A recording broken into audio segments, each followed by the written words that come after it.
Hello guys, what's up and welcome back to my channel. I hope y'all are doing well. So in today's video I'm gonna teach you how to add 3 layers in one single video just like this. So let's get started. First of all, you have to open this app called Inshot, then click on video, click on new, and then click on the blank as you can see at the top.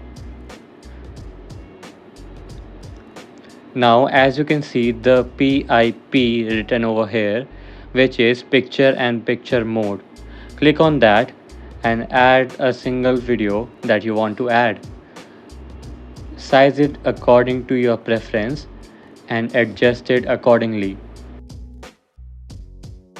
After doing this, again click on PIP and add another video that you want to add.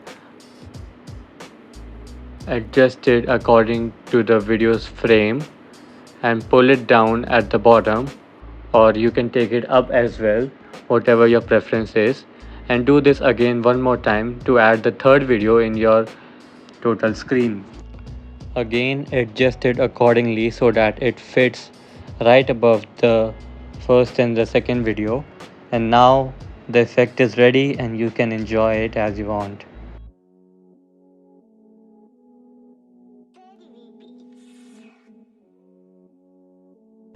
Now you just have to click on save and export your video and you are done.